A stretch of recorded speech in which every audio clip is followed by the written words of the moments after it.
Hey, you guys, I want to talk about something. As a self esteem coach, I want to talk about men's confidence issues. So, you guys, of course, you guys will hear from me as a woman talking about it as, like the man's confident issues. Of course, you guys already know. I have my like issues, of course, because every woman do too. That's why I'm not scared to show my, hormonal issues and show my self too. But now I want to talk more about men's self-confident issues. Because you guys know men also have self-confident issues. Maybe you may think because he's so strong and he may be so confident, you may think that everything you could possibly think about him about.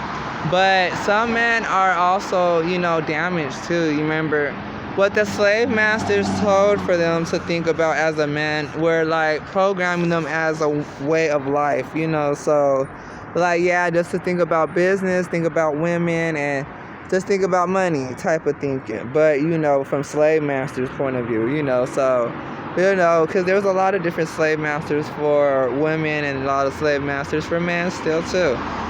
So, I just like honoring my ancestors to like actually talk about their legacy and to be proud each day that I live their purpose, I live their truth, and I have the power to communicate my truth so that other people also understand on that truth, But I want to talk more about man's confident issues too, like I was saying, you guys, but man confident issues, they have issues too, because just because he doesn't feel like he's broken inside, he is broken inside. You just don't notice it because men want to put this alter ego, to like make themselves like they're not vulnerable too. Like, you remember, they were little boys too, just like we were little girls, but we're not little anymore. We're grown, so it's time for us to heal more, you know what I mean? And really actually embrace ourselves as fully humans, not just embrace ourselves as our only way, because we're spiritual living beings, Like, I feel like our body is temporarily, but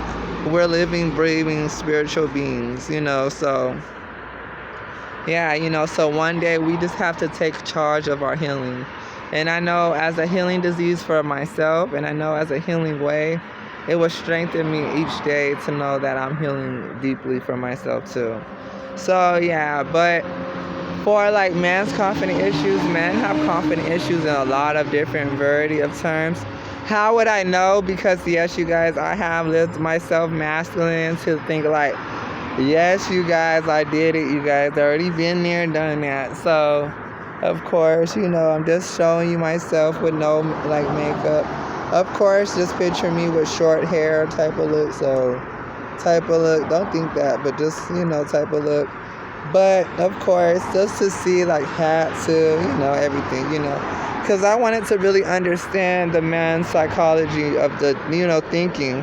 And because I was born as an intersex woman, I understand what men feel like on every level, but I'm born a woman, you guys. So I was born an intersex woman, born with a male genitalia. So you guys know, like, yes, I was born with a pickle, but I am born a woman, and for intersex, I was born intersex. So, but yeah, you guys, but it's just talking about men's issues and actually understanding that men also go through psychological issues too. It's like insecurities that they have, like, do I have any insecurities because I'm a woman born with what my genetic issue is this? Yeah, so imagine a man who was born as he was born for his genetic reasons too. It's like, now that you take a walk in your man's shoes, of course, my brother, Almahetet the fourth, he had his genetic makeup of, his woman genetic, positionings, like thicker thighs, thicker hips, like thicker breast sizes and stuff like that. But he was a general generic man. It's just, he was a born man. He had a son, of course it's genetics, so to know that I was born again from ancient times, to know that I know what my brother's shoe was feeling. But as his wife and as his sister, I'm happy to let him know that talking about man's confident issues too, letting men also know that it's okay if you're born a little different. Doesn't matter if you're skinny really, and it doesn't matter if you're more thicker or fatter type of thinking too. So it's okay if you have hips or if you have breast tissue, it's okay. It's all right. My husband and my brother, Amenhotep the fourth, from ancient Egypt times, he had that birth defect of genetic. It's a disorder type condition, because it's nothing that you could really do. It's genetics. It's not like something you could change. Like, I know people always think for my circumstance, if I was always going to get the surgery or something, I'm not. I already proved my point. I already had all my kids and everything else too. So now it's just me taking my time to heal too, as a woman, and as a leader, as a woman too, as a woman's empowerment too, so that women actually embrace themselves in their shoe too, because now I'm an advocate for women too.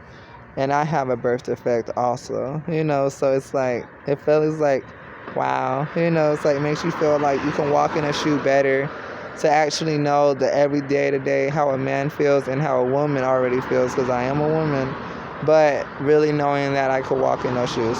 So yeah, but of course I wasn't by choice, you guys. It was by like parental, because of course I have the male, genitalia, of course, and then of course the female genitalia is more acceptable if you're a female. But it's okay. It happens. It's a birth defect. Nothing's wrong with it. Doesn't matter if you're a man and you have a birth defect, or if you're a woman and you have a birth defect. It's something that happens to everyone, and it's something beautiful about our stories about it, And I love that I can speak to you guys about this, to let you guys know that you are perfect in humanity, and you guys only knew how much you guys only knew about yourselves. It's like, why would you want to change yourself? So yeah, for somebody else's way. But yeah, but I know man's confident issues. It's just, men feel the general use that they feel like they're not enough, just like a woman could feel like she wasn't enough. So of course, how slave masters view it, of course they did a whole bunch of terrible things too. Of course, and I'm not supporting anything the slave masters taught us as growing up economy. I'm hurt by it, and I know my ancestors are hurt by it too. But I know I can make that stand, and I can make that mark to make sure they understand I'm here. Nefertiti arrived, and I know the beautiful woman has arrived, and I know that scenario of situation, of story, will never be a story again, because I guarantee I put a fight for that story each day, as I did for everything else I do, to really keep the shine on the shine that of topics that I got to talk about too. Because we got to heal. We got to heal because we're our ancestors' child, so we have to heal. It's like our ancestors want us to be proud. It's like, how do you feel when you accomplish something, when you make your ancestors proud to know that I'm here? 3,500 years ago, I share our stories. But now seeing a story also, but as a woman's viewpoint too, it's just a better story. And then it's another story when I know I lived the life as a masculine viewpoint too. And it still a better story too, because now I got the a therapeutic type of term of it. It's, I want to say, it's like therapeutic type of way of thinking, so it's like, but without the general sense of knowledge and like actually knowing. But of course, every man do have insecurities, you guys. So I hope you guys embrace this type of conversation, but there will be more into this conversation soon. But I'll see you guys in the next video. So, yeah. Look, I'm imperfect, you guys. Look, I know. Alright, I forgot, you guys. It's okay. I was eating something, you guys. So, look. It's okay, though. But it's alright. Of course, we know how to clean our standards up, of course. But, hey, we're only human. So, God made us just the way He wants us to be. Embodiment of non-perfection. So, to shine in His light as the way He sees us to be, as man and women. So, and then, but I'll see you guys in the next video.